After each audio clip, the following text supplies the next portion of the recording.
मित्रांनो नमस्कार।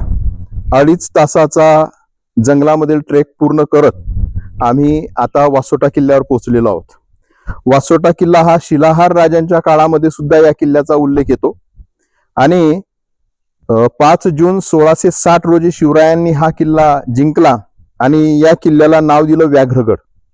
व्याघ्रगड हे नाव देण्याच्या मागचं कारण असं कारण हा किल्ला जावडीच्या खोऱ्यामध्ये अशा ठिकाणी वसलेला आहे की चोहो बाजूंनी सह्याद्रीच्या रांगा आहे आणि हा स्वतंत्र डोंगर आहे आणि त्यावर हा किल्ला आहे।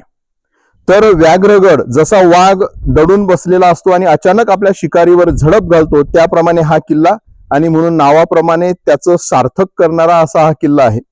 किल्ल्यावर पोहोचल्यानंतर प्रत्येक किल्ला बघा किल्ल्याचं बांधकाम त्याच ठिकाणी केलं जातं ज्या ठिकाणी नैसर्गिक पाण्याचे झरे असतील आणि अशाच नैसर्गिक टाक्या या ठिकाणी आपल्याला दिसतात बघा।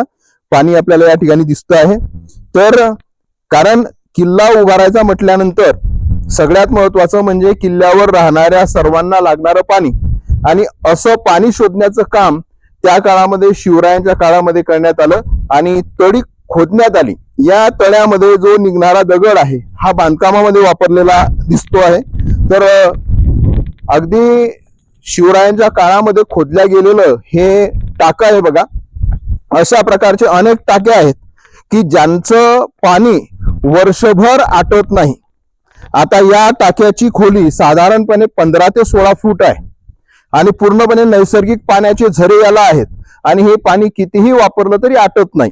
म्हणजे ज्यावेळेस शत्रू वेढा द्यायचा त्यावेळेस महिनोन महिने संपूर्ण गडावरील मानवी जीवनाला आणि इतर सगळ्या प्राण्यांना लागणारं पाणी हे पुरवण्याचं काम हे टाकं करायचं।